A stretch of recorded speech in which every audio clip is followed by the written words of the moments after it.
It's November 9th, and the ice they don't fit yet. We finally printed them, but they don't fit. This is in the way. Oh, also we how much are we missing? Like 2 millimeters or something? We're missing 3 millimeters. Okay, that's fine. But because this is holding out the large servo, but frankly, it's probably fine. So one thing is that okay, so there's like this bar that attaches to the front, and then a bar that attaches to the back. Those both have thickness. So. But they interfere with this thing. So I'm thinking. So I was like, oh, okay. So I'll just remove those bars and just straight up like screw it into there. But then, like the bar in the front is supposed to connect with the new mask. Like it's supposed to like slot in with the thing, 0 tolerance. So that it like sticks on perfectly, so like snug, so you don't have to do anything. Yeah, and then I mean, Imu's gonna have sunken eyes, maybe. Maybe, but in the meantime, I started work on the moving the Arduinos down to an Arduino Nano board, and this will be the main part. Not really main, but it's more like a lung, I guess. I don't know. It's like one part. It's important, but it's not the most important. That would be the computer, but. I also, instead of using this dumb terminal block, which we had to jam multiple wires in one slot, I made this power distribution board thing. So we're going to wire that up. And I'm going to have to go home and desolder this Arduino because I ran out of pin header, so I'm going to have to move that over to a pin header. But that's good work, progress. Good work. And then this will just plug in there. I'm thinking I'm probably going to glue this on here.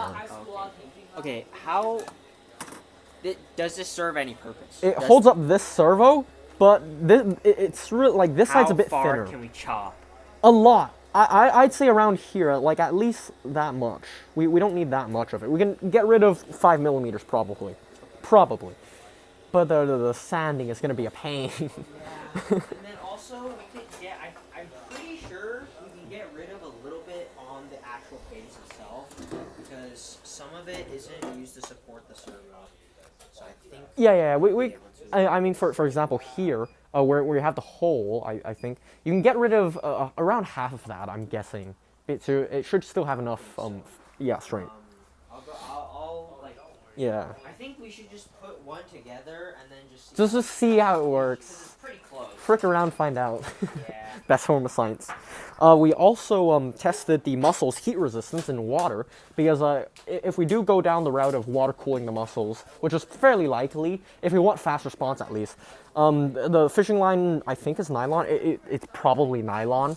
So there may be hydrolysis, there may be a deformation from heat, but we boiled it in literally boiling water and it survived. So I'll roll that clip later at the end of the video. And so the muscles, they work. Well, at least they're heat resistant enough for our purposes. We don't know about the water longevity because the nylon might hydrolyze in long term, but I don't think this thing's going to be around for a decade. So that pretty much can... Oh, right, also. Testing will begin on... Oh, that's fine. It's fine. Testing will begin on the 433 megahertz and the NRF module. And that concludes today. Here we have... It's at 21 Celsius. Yes, it's room temperature. Here we have one of the muscles. We're going to see at what temperature it starts to deform. So I'm going to throw that in and we're going to cook noodles. So this is going to stir in there, and then we're just going to wait until the plastic starts to do weird things, and we're going to record on Luke's laptop on this spreadsheet. So you can record the temperature and when it messes up. We're almost at 40 Celsius. 51 Celsius, 52. We are at 86 degrees, and What are we doing out here? we're heating plastic in hot water. Well, something isn't right. Still nothing. It's not aligned in the center. That is interesting. Okay, I think that concludes our round of testing for today. Let's see, it's at boiling temperature, 97 Celsius, because we're not at sea level, but let's see if it... Yeah, that can move a lot more. And once it's cooled down again, less elastic. Okay, so that's helpful to know.